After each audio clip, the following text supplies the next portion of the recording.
형제들아, 우리가 아시아에서 당한 환난을 너희가 모르기를 원하지 아니하노니 심에 겹도록 심한 고통을 당하여 살 소망까지 끊어지고 우리는 우리 자신이 사형 선고를 받은 줄 알았으니 이는 우리로 자기를 의지하지 말고 오직 죽은 자를 다시 살리시는 하나님만 의지하게 했습니다.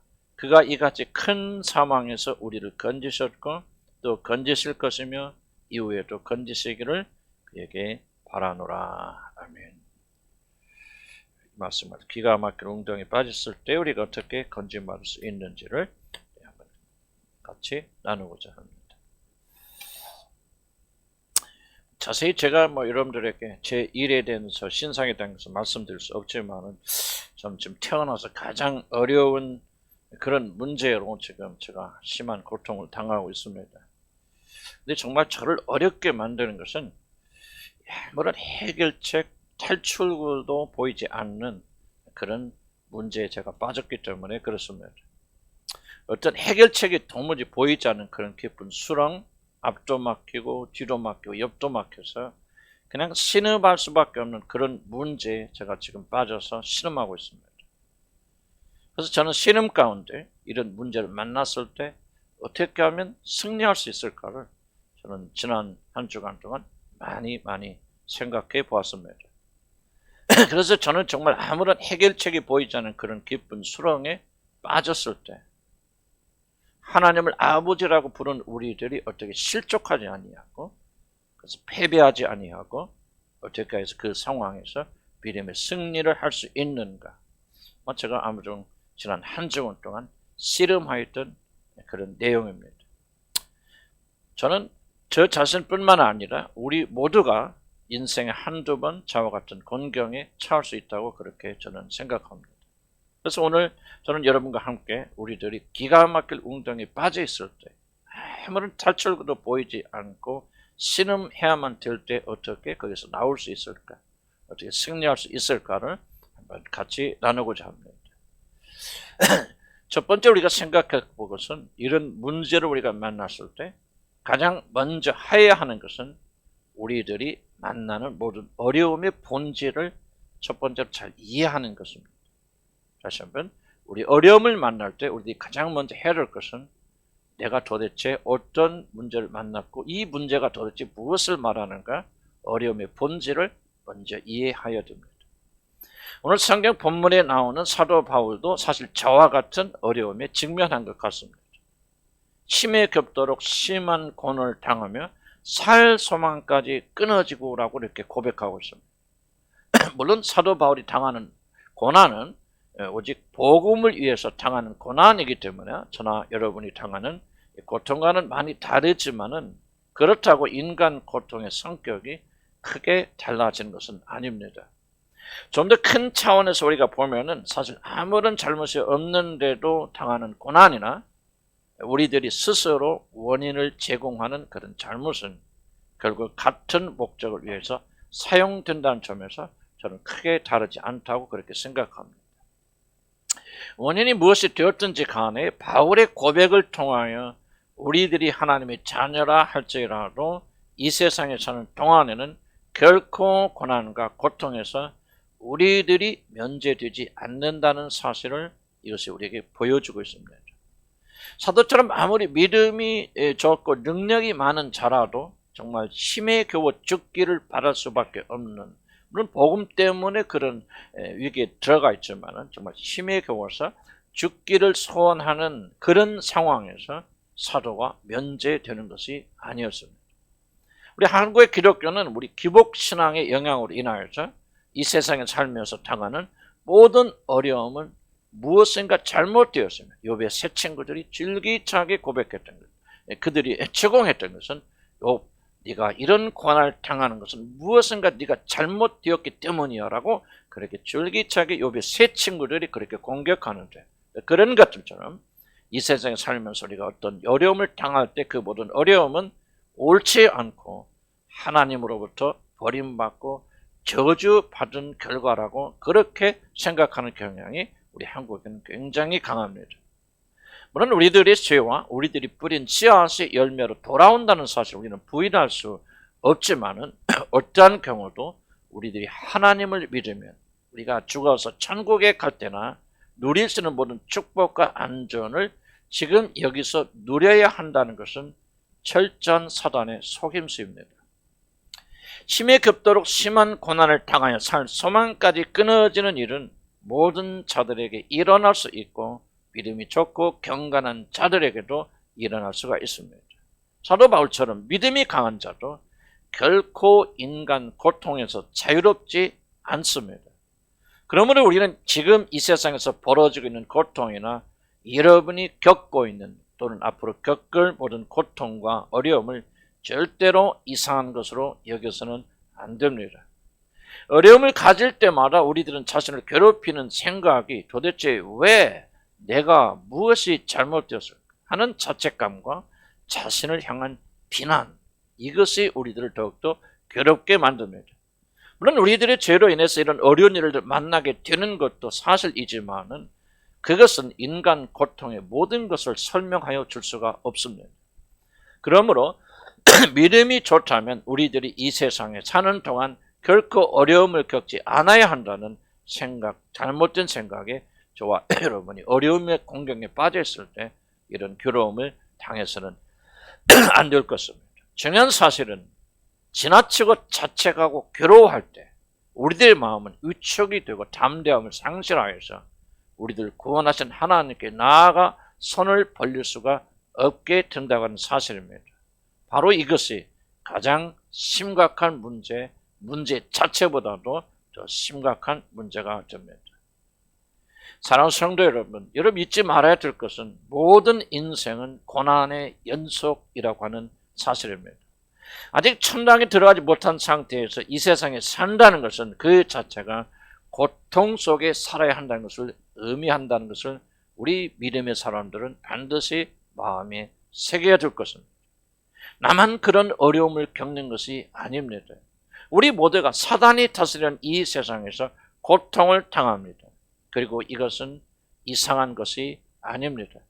사실 그리스도인들에게 가장 위험한 것은 살면서 많은 어려움을 겪는 것이 아니라 도리어 삶에 아무런 문제가 없어서 하나님을 잊어버리게 되어지는 것이 가장 큰 위험이고 위기입니다. 이 땅을 마치 우리들이 본향처럼 생각하고 이 세상에 자신의 모든 사랑을 쏟는 것이야말로 정말로 어리석고 저는 이것이 가장 큰 저주라고 저는 그렇게 생각합니다. 그래서 이것을 깨달은 자는 잠언서 30장 8절 9절에 이렇게 기록합니다. 내가 속이고 거짓말하지 않도록 나를 도우시며 나를 가난하게도 부하게도 하지 마시고 다만 나에게 매일 필요한 양식만을 공급하여 주옵소서. 그렇지 않으면 내가 배불러서 주를 버리고 여호와가 누구냐고 말하거나 아니면 내가 가난해서 남의 것을 도둑질하여 내 하나님의 이름을 욕되게 할까 두려우니 주여 나를 부하게도 마시고 가난하게도 마시라고 그렇게 간구하였던 것입니다. 이 세상에 살면서 어려움과 고통과 어려움을 만나는 것은 결코 우리의 죄나 우리 잘못이나 또 어떤 큰 이슈가 있어서 그런 것은 아닙니다. 그렇기 때문에 여러분이 어떤 고통과 여러분의 힘으로 이길 수 없는 일을 만났을 때 제일 먼저 여러분들이 생각해 둘 것은 모든 인간은 다 고통 아래에 있다고 하는 이 인생의 본질을 이해하는 것입니다. 두 번째로 우리가 생각할 것은 모든 고통을 이기는 두 번째 길은 모든 고통에는 하나님의 선하신 목적이 있다는 사실을 깊이 깨닫는 것입니다. 무엇을 깨닫는다고요? 모든 고통에는 선하신 목적이 있다. 다 한번 따라서 해볼까? 시작. 모든 고통에는 하나님의 선하신 목적이 있다. 다시 한번 따라 시작. 모든 고통에는 하나님의 선하신 목적이 있다. 사도 바울은 도무지 이해할 수 없는 연이어 다가오는 고통에 하나님의 숨은 목적이 있다는 사실을 그는 발견하였습니다. 하나님께서 사도의 살 소망까지 끊어버리시고 마치 사형 선고를 받은 자처럼 아무것도 의지할 수 없도록 하나님께서 그렇게 만드신 이유는 사도 바울이 다른 거 의지하지 않고 세상 것 붙잡지 아니하고 오직 죽은 자 가운데서 사람들을 살리시는 하나님만을 의지하게 하려 함이라고 오늘 성경은 그렇게 기록하고 있습니다. 우리의 잘못 때문에 그렇든 하나님을 위하여 순수하게 고난을 받든 하나님께서 그러한 어려움을 우리에게 허락하여 주신 것은 여러분 미워해서가 아니라 우리들이 믿고 의지하고 신뢰하는 모든 것들을 끊어내기 위함입니다. 그래서 우리들을 사망으로 인도하는 모든 것들을 버리고 오직 하나님만 붙잡는 사람이 되도록 하시기 위해서 하나님께서 그런 고통과 정말 기가 막힐 웅덩이 속에 저와 여러분을 몰아넣는 것입니다. 그런데 아파야 끊어내고 이런 질려야 내다버리고 되어야 다시는 그것을 붙잡는 고 의지하지 않기 때문에 욥의 경우처럼 하나님께서는 우리들이 죽지 않을 범위 내에서 인생의 모든 고통과 아픔을 때로는 너무 심하다고 느껴질 정도의 그런 아픔을 허락하시는 것입니다. 이러한 이유 때문에 하나님께서는 사도 바울과 같이 믿음이 뛰어난 자를 고 그들의 잘못이 아님에도 불구하고 그렇게 처참하게 다루고 계십니다. 지옥에 들어갈 멸망의 자식들이라면 하나님은 그렇게 하실 필요가 있겠습니까? 어차피 망하는 것들이고 어차피 영혼은 지옥에 던져질 자들이니 이 세상이나 서서 아무렇게 살아도 하나님은 예수 믿지 않는 자들 절대 간섭하지 않고 그냥 내버려 두시지만 구원하셔서 하나님의 친자녀로 삼으시고 그 영광의 나라의 모든 것들을 여러분에게 이어줄 상속자로 삼은 우리들은 세상 사람들을 다르게, 세상 사람과는 전혀 다르게 취급하시는 것은 너무나도 당연한 일입니다. 그래서 히브리서 2장 10절에는 바로 하나님께서 예수 그리스도도 이렇게 험하게 힘들게 다루셨다고 히브리서 2장 10절에 그렇게 말합니다. 하나님께서는 만물을 창조하시고 만물을 보존하시는 그런 분이신데 그러므로 하나님께서 많은 자녀를 영광으로 이끌어냈을 때에 그들의 구원에 창시해 주신 예수 그리스도를 고난으로서 완전하게 하신다는 것은 너무나도 당연한 일이라고 히브리서 2장 10절에 그렇게 기록하고 있습니다. 하나님의 모든 영광을 장차 이어갈 상속자를 이기 때문에 우리들의 윤리적 도덕적으로 좀 더 발전한 사람, 좀 더 훌륭한 시민으로 만드시려는 것이 아니라 그리스도처럼 완전한 사람을 만들어 주시기 위해서 오직 우리들이 모든 생명의 주인 되신 하나님으로 가득 찬 그런 사람으로 만드시기 위해서 그의 아들 예수 그리스도에게 행하셨던 것처럼 우리들에게 똑같이 고난과 고통을 이용하여서 우리들이 의지하는 모든 걸 다 끊어내고 오직 생명의 왕 되시는 그분만을 붙잡도록 그렇게 하시는 것입니다. 하나님만 의지하는 사람으로 만드시기 위해서 하나님은 우리들이 믿고 의지하고 자랑하는 세상적인 모든 것들 다 부수시고 꺾으신다고 하는 그런 뜻입니다. 물론 이것은 우리 인간들이 그렇게 즐거운 것은 아닙니다. 그래서 우리들은 이런 말을 들을 때마다 하나님께서 이런 일을 행하실 때마다 우리 마음 한 구석에서 하나님은 왜 자기 자신만을 바라보고 신뢰하고 믿으라고 그렇게 말하시는가? 사람들에게 주목을 받기를 원하시는 그런 예정 결핍 환장인가? 라고 하는 그런 우스운 생각까지도 우리가 할 수가 있습니다. 하나님께서 자신만 의지하라고 하신 이유는 아주 단순합니다. 우리들이 살 수 있는 유일한 방법은 인간에게 영원한 생명, 참된 생명을 주시는 하나님을 붙잡는 방법 외에는 우리에게 없기 때문에 하나님께서 썩은 동아줄을 붙잡고 있는 모든 걸 다 끊어내시고 생명줄이신 하나님 자신만을 붙들도록 그렇게 명령하시는 것입니다. 사람들은 하나님을 붙잡아야 삽니다. 하나님이 아닌 다른 것을 붙잡으면 우리는 죽기 때문에 하나님 오직 자기 자신만을 붙잡고 자신만을 의지하고 자신만을 사랑하라고 그렇게 말씀하시는 것입니다. 여러분, 하나님이 가장 이타적이고 그리고 우리 인간들에게 보이시는 가장 놀라운 사랑의 극치는 다른 것이 아니라 바로 자기 자신을 붙잡으라고 우리 죄인들에게 그리스도 안에서 자기 자신을 내어주시는 이 일이야말로 우리가 경험할 수 있는 가장 놀라운 은혜이고 사랑이고 하나님의 가장 이타적인 행위라고 저는 그렇게 생각합니다. 그럼 하나님이 아니더라도 우리들이 붙잡으면 살 수 있는 여러 다른 것들이 있는데 하나님께서는 또는 사실 하나님보다 더 나은 것들이 많이 널려 있음에도 불구하고 하나님께서는 오직 그런 거 다 내버리고 나만 붙들려고 하신다면 하나님의 마음에는 큰 병이 들고 이상한 분이다 그렇게 말할 수 있지만은 사실 여러분들을 살리시기 위해서 유일한 생명적인 자신을 붙잡으라고 말씀하신다면 그것은 사랑이고 은혜입니다. 좀 죄송한 표현이고 죄송한 예이지만 정말 너무나도 못생긴 여자가 어떤 남자를 붙잡고 나만 사랑하세요 라고 그렇게 요구한다면, 그리고 다른 여자들에게 눈길 절대 주면 안 돼요 그렇게 말한다면 그건 아주 병적인 것이지만, 반대로 이 세상에서 가장 아름다운 여자 미스 월드 아가씨가 여러분에게 다가와서 나도 당신만을 사랑할 테니 앞으로 당신도 나만 사랑하세요, 나만 바라보세요 라고 말한다면 세상에 어떤 미친 인간이 그것을 보면서 아 이것은 속박이야, 이것은 내 자유를 빼앗는 것이야, 그렇게 이 여자는 아주 악한 여자야 그렇게 말할 사람이 어디가 있겠습니까? 그것까지 큰 영광이 어디 있고 그것까지 큰 행운이 어디 있겠습니까? 미스 월드하고도 비교도 되지 않는 온 천하를 말씀으로 창조하신 그 하나님, 영원한 생명 유일한 주인 되신 그분께서 이제 여러분을 향해서 내가 너에게 이 진짜 생명을 줄 터이니 나만 바라보라고 그렇게 말하는데 그것을 속박이라고 말하는 사람이 어디 있겠습니까? 죽기로 멸망받기로 예정된 사람들이 아니라면 어찌 그 하나님에 대해서 우리를 속박하신다 그렇게 말할 수가 있겠습니까? 사실 하나님께서 자신을 우리들이 붙잡고 신뢰할 분으로 내어주신다는 사실같이 은혜스럽고 영광스러운 일은 이 세상에 없습니다.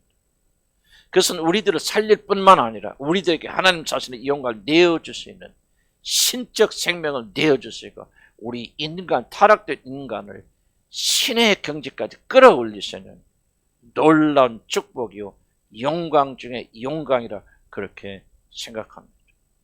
우리 인간들이 가장 큰 영광을 받는 길은 다른 것이 아니라 우리들을 죽은 자 가운데 살리신 하나님만을 붙잡는 것입니다. 우리는 오해하고 우리는 잘못 이해하여서 하나님만 바라보고 하나님만 섬기고 내 것 다 내려놓고 하나님과 추구하겠지만 우리는 불행해서 어떻게 사나 그렇게 말하지만 그건 사단의 속임수예요. 우리가 우리 것을 내려놓고 하나님만 바라본다면 가장 그걸 놀란 축복과 영광, 말로 표현할 수 있는 참된 영생이 여러분에게 주어집니다. 바로 그 하나님을 알고 체험하고 그 영광을 체험하도록 하나님은 우리들의 삶의 고통을 통과하게 하시고 그 고통을 통해서 여러분이 붙잡고 의지하는 모든 것들 다 내어버리고 진짜 영원한 생명을 주시는 하나님만 바라보도록 그렇게 만드는 것이기 때문에 이것은 독재도 아니고 강압도 아니고 우리 인간들이 경험하신 최고의 행복의 초청이다. 저는 그렇게 생각합니다. 바로 저와 여러분을 이 우주에서 가장 만족하고 행복한 그런 사람을 하나님께서 축복하시기 위해서 나를 바라보라. 나 외에는 다른 것을 의지하지 말라. 그렇게 말씀하세요. 우리 인간들이 말을 잘 안 듣니까 고통을 주고 어려움을 통과하면서 아 내가 붙잡고 있는 것이 얼마나 썩은 것이었는가, 얼마나 헛된 것이었는가, 내가 자랑하던 것이 얼마나 파괴적인 것을 깨닫게 하시고 회개케 하시고 그래서 하나님께 돌아오도록 하시기 위해서 우리 모든 자들이 또 그 믿음의 사람들에게 하나님은 이렇게 큰 고통과 어려움을 허락하시는 것입니다. 우리에게 생명을 주시려고 하나님은 고통을 주십니다. 그래서 어떤 시인은 시편 119편 71절에서 이렇게 말합니다. 고난을 당하는 것이 도리어 내게는 큰 유익이 되었습니다. 그 고난 때문에 나는 주님의 율례와 법도를 배웠습니다라고 고백하고 있는 것입니다. 그래서 우리들은 고통 당할 때마다 이는 내게 사는 것이 그리스도니 죽는 것이 유익함이라. 내가 죽음으로 예수 그리스도가 다시 사실 수 있으니 이게 내가 유익한 일이라고 빌립보서 1장 22절 같이 고백할 수 있는 것입니다. 세 번째, 어려움과 고통과 고난을 겪고 있는 분들에게 도움의 말이 세 번째 말씀이 있습니다. 결코 쉬운 탈출을 기대하지 마십시오. 다시 한번 강조합니다.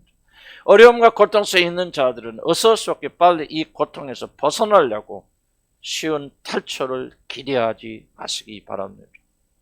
오랜 세월이 흐르는데 제가 깊이 배운 것 하나는 믿음은 결코 매직 마술이 아니라는 사실입니다.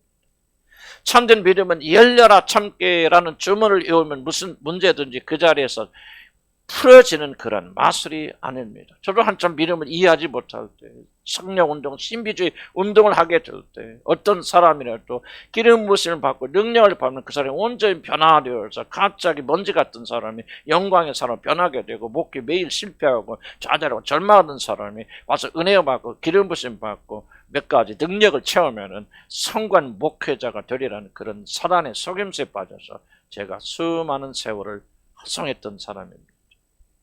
그래, 나중에 그 아픔을 통해서 배우고 또 배운 것은 믿음은 마술이 아니다.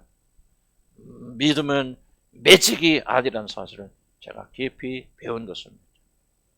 이런 고통 속에 있는 자들, 정말 어려움 속에 있는 자들을 더욱더 어렵게 만드는 것이 있다면 그것은 우리들이 당하는 고통이 순식간에 사라지지 않는다는 사실입니다. 그럼 솔직히 말하자면 우리들이 어려움을 겪을 때 철회하고 금식과 회개한 진짜 이유가 무엇입니까? 왜 여러분이 어려움과 고통이 있을 때 그렇게 하나님께 매달리고 금식하고 철회하고 그리고 헌금하고 왜 이렇게 난리를 핍니까? 우리들이 당하는 고통에서 빨리 벗어나기 위한 것이 아니겠습니까? 그러나 이것은 매우 잘못된 소원입니다. 우리는 앞에서 우리에게 주어지는 모든 고난과 고통은 그 어려움을 더 이루시려고 하는 하나님의 선하신 목적이 있다고 그렇게 말씀드렸습니다. 또 그 목적이란 우리들이 의지하는 모든 걸 다 끊어내고 진심으로 전심으로 끊어내고 오직 하나님 한 분만을 바라고 소원한 사람이 되는 것이 하나님께서 고통의 목적, 우리에게 주시는 고통 속에 숨어있는 하나님의 목적이라고 말씀을 드렸습니다. 그런데 그 목적은 그렇게 쉽게 이루어지는 것이 아닙니다. 시간이 걸려야 됩니다. 오랜 시간 우리가 용광로 속에서 인내해야 됩니다. 중요한 사실은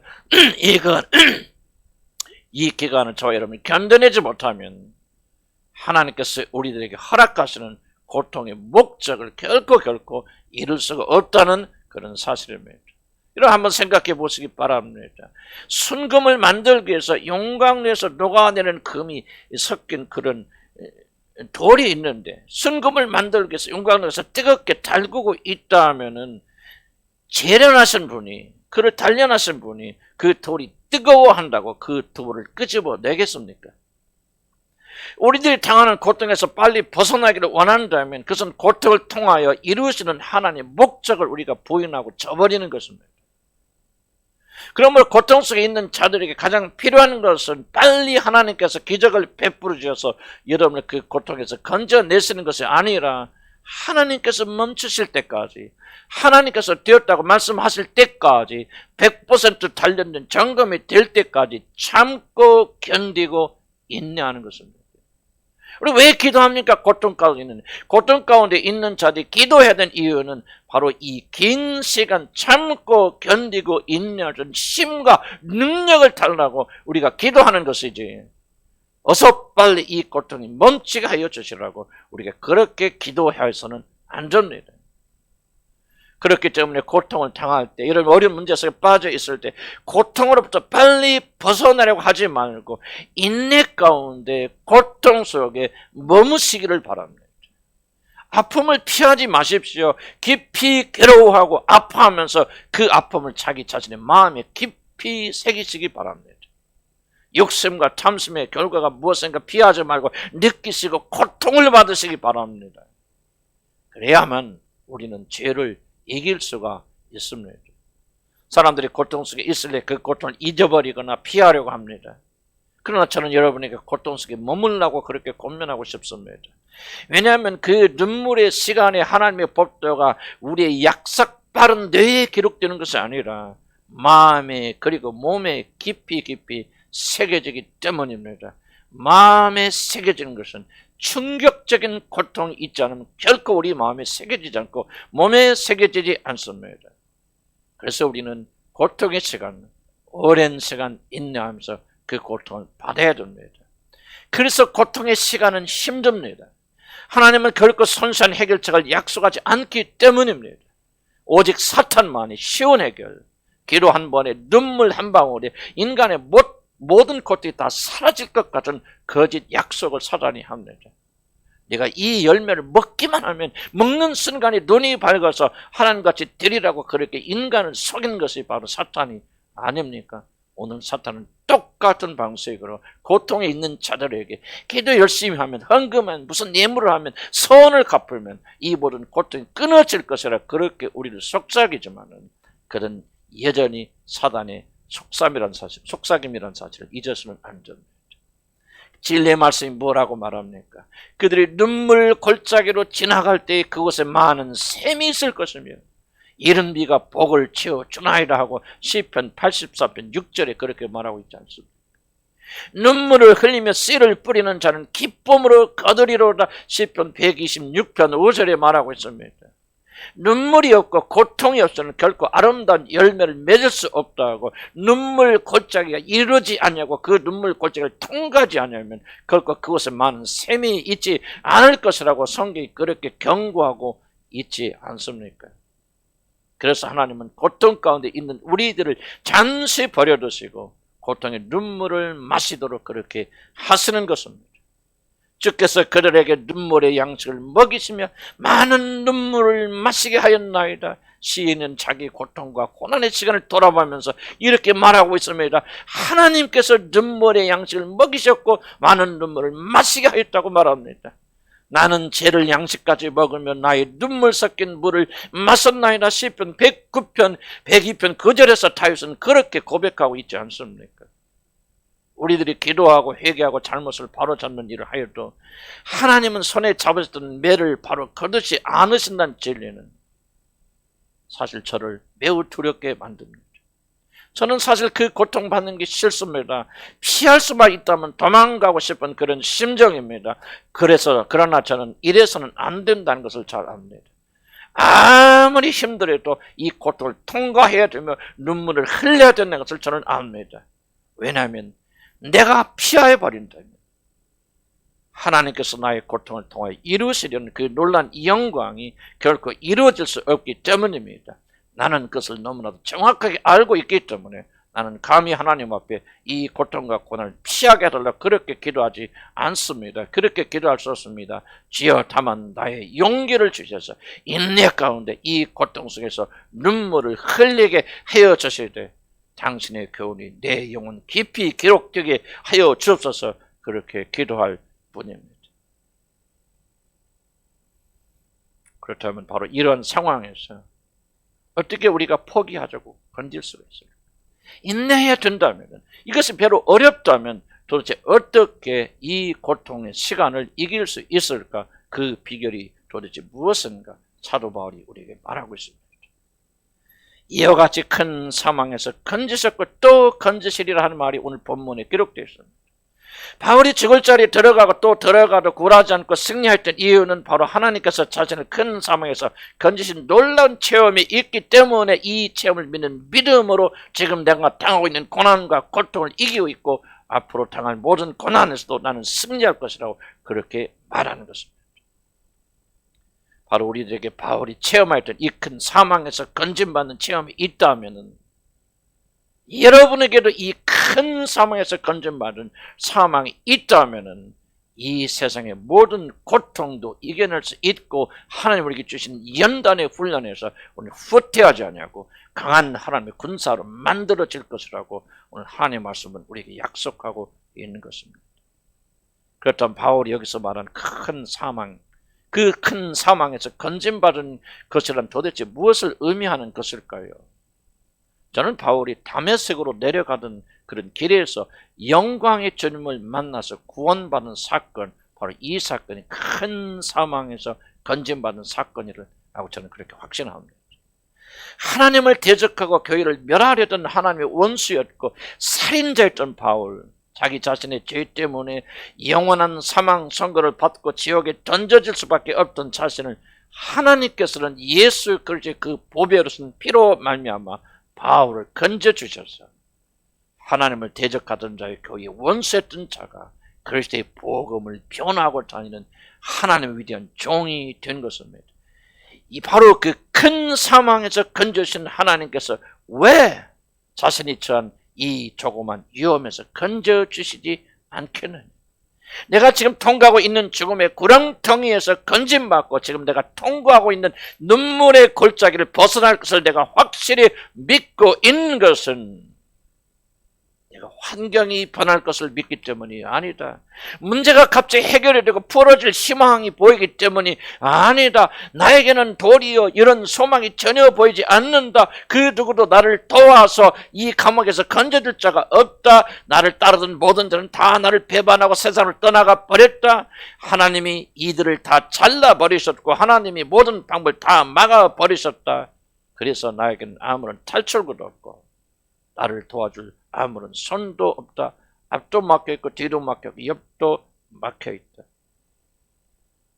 그러나 하나님은 이것과 비교조차 되지 않는 큰 사망에서 이미 나를 건지셨다. 지옥의 입구에서 나를 건져내셔서 생명을 주셨다. 내가 지옥에 꺼지던 그 무서운 불에 던져지기 직전 하나님께서 사람의 몸을 이시고 이 땅에 내려오셔서 내 대신 갈보리 언덕 십자가에서 자기 자신을 매달아 죽었으므로 나를 이 큰 사망에서 건져내셨다. 그래서 나는 의심 없이 확신한다.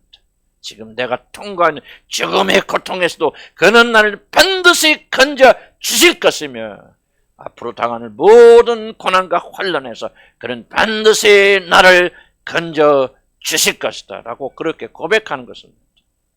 사랑하는 성도 여러분, 여러분 모든 것이 어두울 때, 모든 것이 막혔을 때, 모든 것이 죽음의 그림자에 덮였을 때 여러분 이 한 가지를 기억하시기 바랍니다. 은혜와 사랑이 풍성하신 그 하나님께서 사랑한 독생자 아들의 피로 그 큰 사망에서 나를 건지셨다. 그 큰 사망에서 건지시니까 사단의 손에서 건져내오신 그분께서 어찌 내가 지금 받고 있는 이 고통이 작은 사망에서 건지시지 않겠는가? 자기 아들을 아끼지 아니하시고 우리 모든 사람을 위하여 내어주신 이가 어찌 그 아들과 함께 이 모든 것을 우리에게 주시지 않겠느냐고. 그래서 로마서 8장 32절에 사도 바울은 그렇게 고백하고 있는 것입니다. 그가 우리를 큰 사망에서 건지셨고 더 건지실 것이며 이후에도 우리를 건지실 것을 나는 확실하게 믿노라.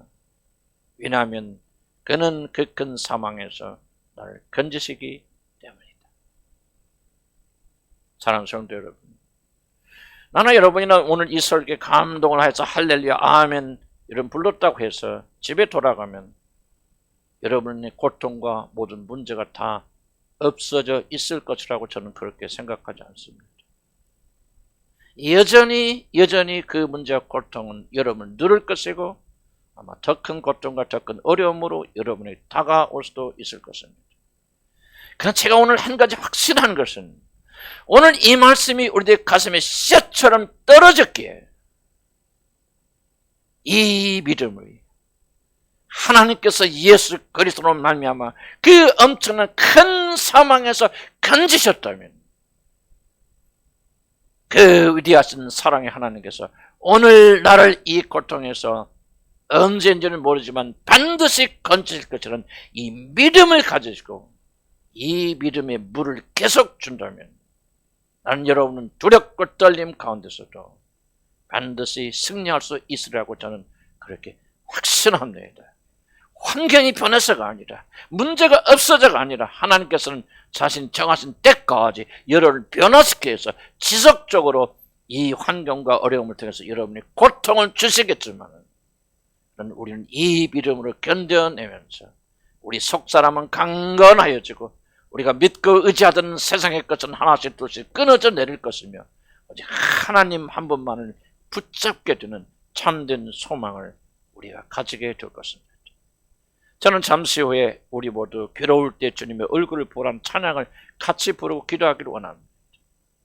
괴로울 때 주님의 얼굴을 보라. 평화의 주님 바라보아라. 세상에서 시달린 친구들아 위로의 주님 바라보아라. 눈을 들어 주를 보라. 고통을 당하는 자들이 낙심하지 말고 눈을 들어 주를 보라. 내 모든 염려를 주께 맡겨라. 슬플 때 주님의 얼굴을 보라. 사랑의 주님께서 너에게 안식을 주시리라.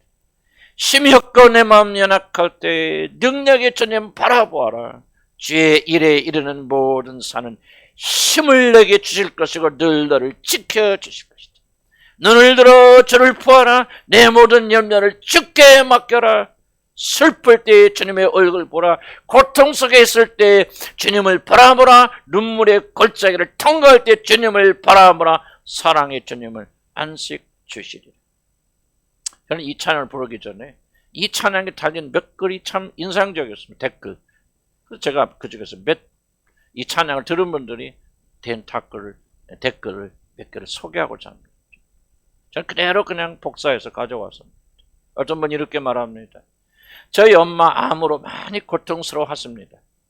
엄마에게 모질었던 딸이라 효도 한 번 못했는데 엄마가 곧 떠나버릴 것 같아서 너무너무 두려워요. 능력의 주만 믿고 의지하겠습니다. 건강해진 엄마와 손잡고 예배 드릴 수 있길 간절히 소망합니다. 찬양 드리며 마음 다스릴게요. 감사합니다. 또 어떤 분 이렇게 아기 엄마입니다. 근데 이분이 이런 댓글 달았네요. 공부하다가 독서실 한켠에서 눈물을 흘립니다. 임용고시만 3년째입니다. 최종까지 가서 실기에서 2번이나 떨어지니 제 안에 두려움이 많습니다. 이 노래가 저희 마음에 안식과 평안을 주는 것 같습니다. 주님이 늘 옆에 계시는데 감사하지 못하는 내 모습에 반성을 합니다. 내 모든 염려와 걱정 그리고 주님께 맡길게요. 공부하는 엄마로 인해 두 아이에게 부족한 손길 주님이 채워주세요. 그리고 다시 일어날 수 있는 용기를 주세요. 아직은 힘이 들지만 주님이 주신 뜻 붙들며 나아갈게요. 또 어떤 분은 이렇게 댓글 달았습니다. 괴롭고 슬플 때는 주님이 저를 버리신 것 같아요. 30년 투석 생활하다가 지난주 갑자기 심장에 문제가 생겨서 중환자실에 있다 퇴원했어요. 이 찬양 들으며 주님을 보려고 노력 중입니다.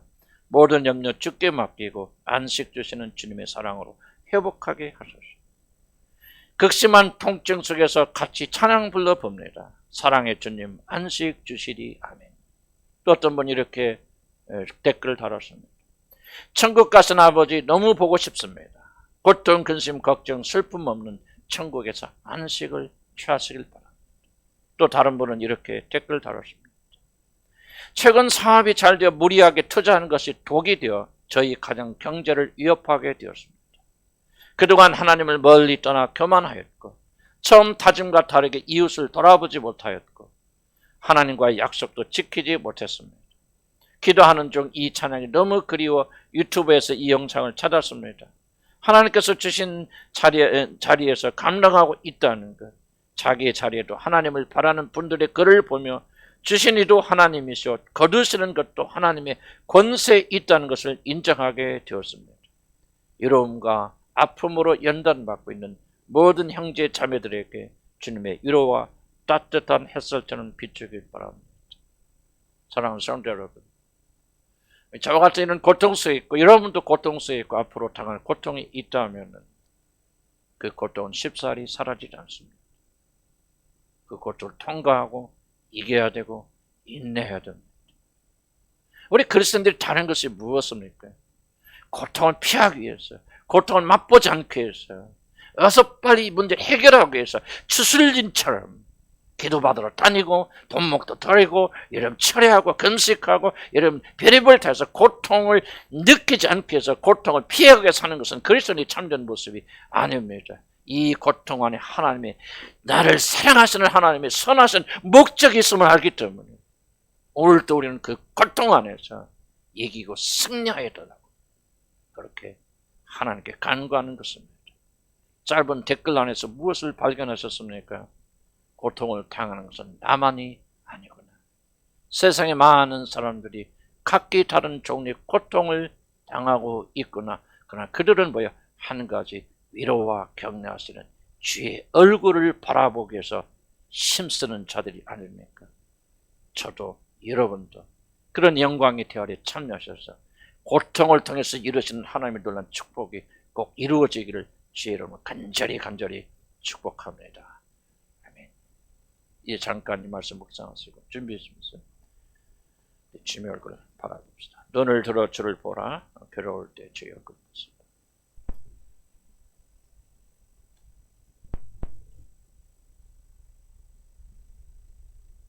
설교를 묵상하면서 생각하시면서